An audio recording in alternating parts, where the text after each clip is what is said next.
Hi hello ఎలా ఉన్నారండి అందరూ? Welcome to our channel Prashanti lifestyle vlogs. మేమైతే ఊరు నుంచి వస్తున్నామండి. స్కూల్ హాలిడే, మా హస్బెండ్కి వర్క్ ఉంటే ఇంకా స్కూల్ లేదు కదా అని మేము కూడా తనతో పాటు వెళ్ళిపోయాము. ఇంకా రిటర్న్ వచ్చేస్తున్నాము. ఇక్కడ మా హస్బెండ్ అయితే టీజ్ చేస్తున్నారు, వ్లాగర్ అని చెప్పి. ఇంటికి వచ్చేటప్పటికైతే నైట్ అయిపోయిందండి. ఇంకా ఏం కుక్ చేయలేక మార్నింగ్ ఆఫ్టర్నూన్ కూడా మేము బయటే తిన్నాము. సో ఇంకా వెజిటేబుల్స్ కూడా ఏం లేవు, మళ్ళీ బయట తిన్నాం ఎందుకు అని చెప్పి ఇంకా ఇదిగోండి వచ్చేటప్పుడు దోసపిండి అయితే తీసుకొచ్చేసాను. ఒక 2-3 టమాటోస్ ఉన్నట్టున్నాయి ఇంట్లో అని చెప్పి ఇంక చట్నీ చేసేద్దాము, లేదా పల్లి చట్నీ అని చేసేద్దాం ఇంకా అని చెప్పి దోశ బ్యాటర్ అయితే తీసుకొచ్చేసాను. ఇది చాలా మనకి కొంచెం కన్వీనియంట్గా ఉంటుంది కదండి. ఎప్పుడైనా తీసుకుంటాను ఇలా రేర్ కేసెస్లో. లేకపోతే బ్యాటర్ ఎప్పుడు రెడీగానే ఉంటుందండి. ఇంకా రోజు వేయలేదు, సో లేదు బ్యాటర్ అని చెప్పి ఇంకా తీసుకున్నాను. బయట తినడం కంటే పర్లేదు కదా అని చెప్పి తీసుకొచ్చేసాను. లేదంటే నార్మల్గా రైస్తో చేసిన దోశలు అయితే రెగ్యులర్గా అసలు వేయనండి. ఎప్పుడైనా ఇలా వేస్తాను కానీ, లేదంటే మిల్లెట్ దోశలో చాలా డేస్ నుంచి ఇంకా అవే వేసుకుంటున్నాము. ఇదిగోండి ఇక్కడైతే ఈ ప్యాన్ మీద కొంచెం ఒక 2 డ్రాప్స్ గీ వేసి టిష్యూతో ఒకసారి ఆ గీ అలా స్ప్రెడ్ చేస్తున్నానండి. సో దట్ ఇంకా దోశ అంటుకోకుండా వస్తుందని. నార్మల్గా అయినా దోశ నాన్ స్టిక్ ప్యానే కాబట్టి అంటుకోదు, కానీ నేను బిఫోర్ డే దాని మీద చపాతీ అది కాల్చాను. చపాతీ చేసిన ప్యాన్ మీద తెలుసు కదండి మనందరికీ, చపాతీ చేస్తే ఆ ప్యాన్ మీద మళ్ళీ వెంటనే దోశలు వేసామంటే బాగా రావు. ఒక ప్యాన్ పాడైపోయింది, అందుకని ఒకే ప్యాన్ మీద చపాతీలు దోశలు కూడా చేయాల్సి వస్తుంది. తీసుకోవాలి చపాతీకి వేరే ప్యాన్. ఇదిగోండి అందుకనే కొంచెం ఎందుకు మళ్ళీ స్టిక్ అవుతుందేమో ఛాన్స్ తీసుకోవడం అని చెప్పి, అసలే టైర్డ్గా ఉంది అని ఇంకా కొంచెం అలా దాన్ని సీజనింగ్ చేసేసి అప్పుడు వేస్తున్నాను. దోశ అయితే వేసేసానండి. కొంచెం కారం దోశ తినాలనిపించింది, కానీ పొడులన్నీ అయిపోయాయి. ఆనియన్ కూడా లేదు. ఆ రెగ్యులర్ కారం చేస్తారు కదండి కారం దోశకి, అది చేద్దామంటే ఆనియన్ అది లేదు. కారం పొళ్ళు, ఫ్లాక్సీడ్ పొడి అవి కూడా అయిపోయినాయి, చెయ్యాలి. మేబీ రేపు చేద్దాం అనుకున్నాను. నెక్స్ట్ వ్లాగ్లో మీకు ఆ పొడులు చూపిస్తానేమో, చూడాలి చేస్తే. అందుకని ఇంకా కొంచెం కారము, గార్లిక్, జీలకర్ర మిక్సీ వేసేసి అప్పటికప్పుడు ఇంకా అదే కారపొడిలాగా పైన స్ప్రెడ్ చేసుకుందాం. ఎందుకో అలా కారం దోశ క్రేవింగ్ వచ్చిందండి. ఇంకా సరే అవి లేకపోతే ఏమైందో ఇలా చేసి చూద్దామని ఇంక ఇలా కారపొడి, గార్లిక్ అండ్ కొంచెం జీలకర్ర వేసి అలా మిక్సీ చేసేసాను. ఇదిగోండి దోశ కొంచెం కాలిన తర్వాత ఇది దోశ మీద కారం పొడి మనం ఏదైతే ఫ్రెష్గా చేసుకున్నామో అది అలా స్ప్రెడ్ చేసేసి దాని మీద కొంచెం గీ వేసుకుంటే దోశ బాగా కాలుతుందండి. గీ కానీ బటర్ కానీ ఏదైనా వేసుకోవచ్చు. ఒక్కసారి ట్రై చేసి చూడండి. ఫ్లాక్సీడ్ పొడి, కరివేపాకు పొడి, మునగాకు, కొబ్బరి కారం ఇలా ఏ పొడులైనా వేసుకోవచ్చు. అయిపోయండి, అవన్నీ మీకు షేర్ చేస్తాను, చెయ్యాలి ఆ పొడులన్నీ.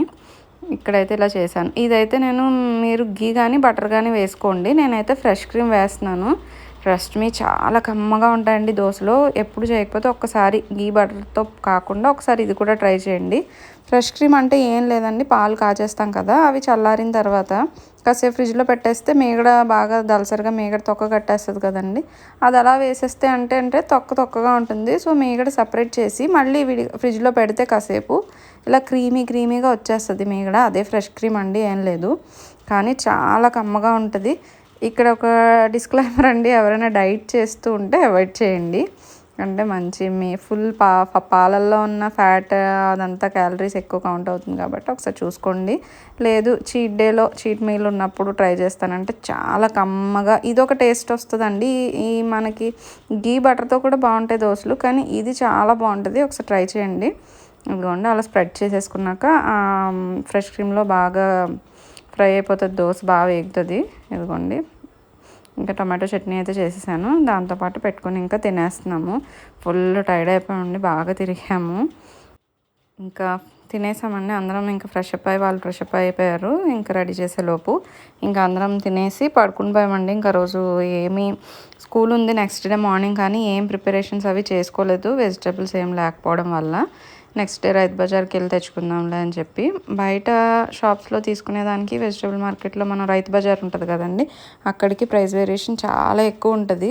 ఎప్పుడైనా ఒక రోజుకి కొంచెం ఏమైనా కావాలంటే అక్కడక్కడ తీసుకొస్తాను, కానీ ఇంటి దగ్గర ఉన్న షాప్స్లో లేదు. ఒకేసారి రెగ్యులర్గా తెచ్చుకునేటట్టయితే రైతు బజార్కే వెళ్తామండి.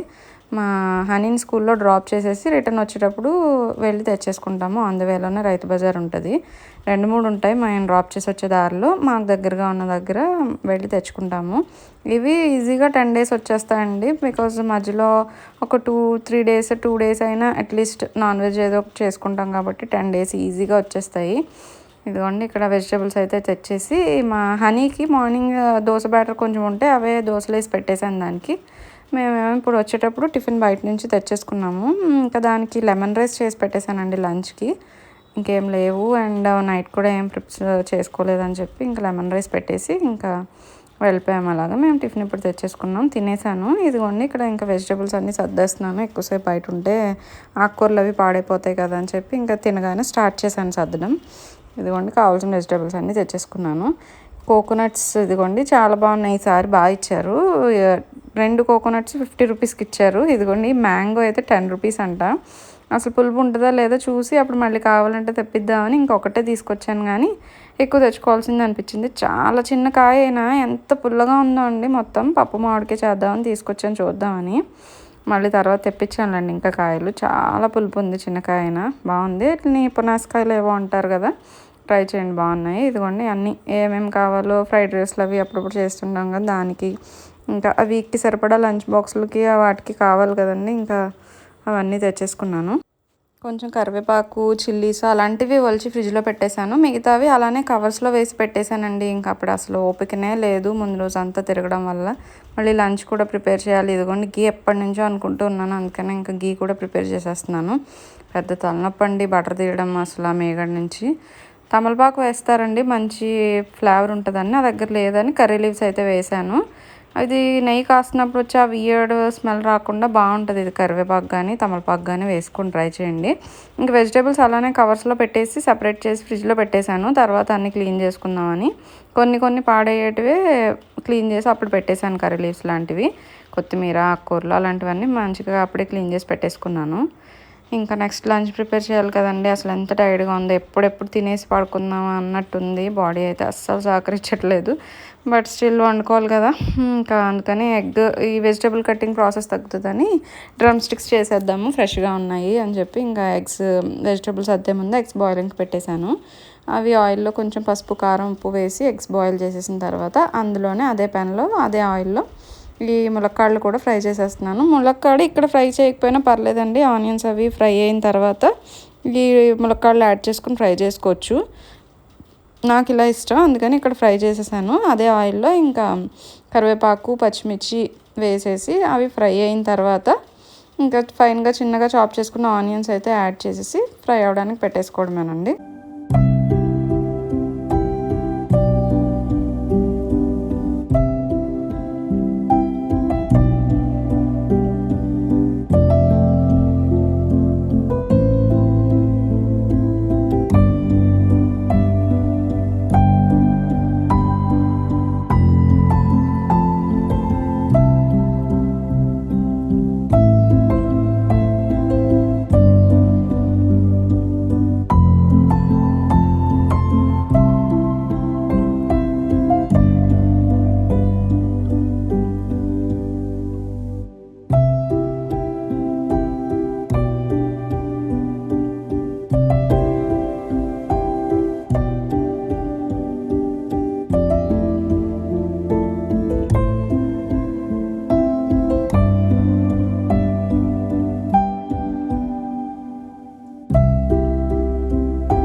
ఆనియన్స్ ఫ్రై అయిపోయిన తర్వాత కొంచెం అల్లం వెల్లుల్లి పేస్ట్ వేసి, అల్లం వెల్లుల్లి పేస్ట్ పచ్చివాసన పోయిన తర్వాత అప్పుడు టమాటో ప్యూరీ అయితే యాడ్ చేసుకున్నానండి. మీరు నార్మల్గా ఫైన్గా చాప్ చేసి కూడా టమాటో యాడ్ చేసుకోవచ్చు. నేను ప్యూరీ యాడ్ చేశాను. కచ్చాపచ్చగా వేసానులేండి, అంత ప్యూరీ ఏం చేయలేదు, జస్ట్ ఒక పల్స్ ఇచ్చేసి వేసేసాను. ఎంత హర్రీలో ఉన్నాను, అస్సలు కుక్ చేయాలనిపించలేదు. ఇంకా అలా టమాటో ఒక పల్స్ ఇచ్చేసి అది కూడా యాడ్ చేసాను. ఆ టమాటో పచ్చివాసన పోయేంత వరకు ఫ్రై అయిన తర్వాత మనం ఆల్రెడీ ఫ్రై చేసి పెట్టుకున్న ఎగ్స్ ములక్కాడ యాడ్ చేసేసుకుని ఒక్క మిక్స్ ఇచ్చేసి తర్వాత వాటర్ మన కన్సిస్టెన్సీ ఎంత గ్రేవీ కావాలనుకుంటున్నామో దాన్ని బట్టి వాటర్ యాడ్ చేసేయడమేనండి. వాటర్ యాడ్ చేసిన తర్వాత ఆ స్టేజ్లో ఉప్పు కారం అది ఒకసారి చెక్ చేసేసుకుంటే సరిపోతుంది. బాయిలింగ్ పెట్టేసుకోవచ్చు. ఇంకా మగ్గుతూ ఉంటుంది. కొంచెం మనకి ఆయిల్ తేలుతుందండి కర్రీ రెడీ అయిపోయిన తర్వాత. లేదు అంటే మనకి ఎంత గ్రేవీ లూజ్గా కావాలనుకుంటున్నామో దగ్గరగా కావాలనుకుంటున్నామో అనే దాన్ని బట్టి స్టవ్ ఆఫ్ చేసేసుకుని కొత్తిమీర అయితే జల్లేసుకోవచ్చు. ఇక్కడ పచ్చి రొయ్యలు, ఎండు రొయ్యలు అలాంటివి కూడా ఎవరైనా నాన్ వెజ్ ఇవి ఎండు రొయ్యలు అలాంటివి తినేవాళ్ళు ఉంటే యాడ్ చేసుకోవచ్చండి. ఎండెత్తళ్ళు కానీ పచ్చి రొయ్యలతో కర్రీ చాలా బాగుంటుంది. ములక్కాడ పచ్చి రొయ్యలు ఎగ్ కాంబినేషన్లో నెక్స్ట్ టైం ఎప్పుడైనా చేసినప్పుడు చూపిస్తాను. ఏం లేదులేండి, ములక్కాడలు అవి వేయించినట్టే పచ్చి రొయ్యలు అవి యాడ్ చేసేసుకుని ఇక్కడ ఈ స్టేజ్లో అవి కూడా యాడ్ చేసేసుకోవడమే పచ్చి రొయ్యలు. ఇంకా కర్రీ రెడీ అయిపోగానే ఇంకా వేడివేడిగా తినేసి కాసేపు పడుకున్నానండి. ముందు 2 days అంతా ట్రావెల్ చేయడం వల్ల సిక్గా ఉంది. అండ్ మళ్ళీ మార్నింగే రైతు బజార్కి వెళ్ళిన తర్వాత ఇంకా చాలా సిక్గా అనిపించింది. మార్నింగ్ అసలు ఎండ చంపేస్తుందండి. మీ ఏరియాస్లో ఎలా ఉంది? మా కాకినాడలో అయితే ఏరియా వల్ల కోస్టల్ ఏరియాస్ కొంచెం హ్యూమిడిటీ ఎక్కువ ఉంటాయిలండి. దానివల్ల ఏమో కానీ అసలు పొద్దున్న 9 o'clockకే వెళ్ళాను రైతు బజార్కి. 8:30కి వెళ్ళి 9:30, 10 అయింది. ఇంకా అయినా కూడా అప్పుడు అసలు ఎండ మిట్ట మధ్యాహ్నం నేను 1 o'clockకి వెళ్ళానా అన్నట్టు ఉంది ఎండ. దానివల్ల అసలు హెడేక్ అండ్ ఎప్పుడు పడుకుందాం కాసేపు అని ఇంకా ఫాస్ట్గా కుక్ చేసేసి ఇంకా తినేసి పడుకున్నానండి కాసేపు. ఇంకా వ్లాగ్ అయితే ఏం నెక్స్ట్ కంటిన్యూ చేయలేదు. ఇంకా నెక్స్ట్ వ్లాగ్లో కొన్ని పొడులు అవి చేశాను. అవి అండ్ కొన్ని lunch box recipes, diet recipes అవి షూట్ చేసి ఉన్నాయి. ఎడిట్ చేయాలి. నెక్స్ట్ వ్లాగ్స్లో కొన్ని అలా షేర్ చేస్తూ ఉంటాను. తప్పకుండా ఛానల్ని అయితే ఫాలో చేయండి. వ్లాగ్ మీకు నచ్చితే ప్లీజ్ సబ్స్క్రైబ్ చేసుకొని లైక్ చేయడం మర్చిపోకండి. మీరు లైక్ చేస్తే ఛానల్ రీచ్ బాగుంటుంది. సపోర్ట్ చేస్తారనుకుంటున్నాను. ప్లీజ్ సబ్స్క్రైబ్ చేసుకొని లైక్ అయితే చేయడం మర్చిపోకండి.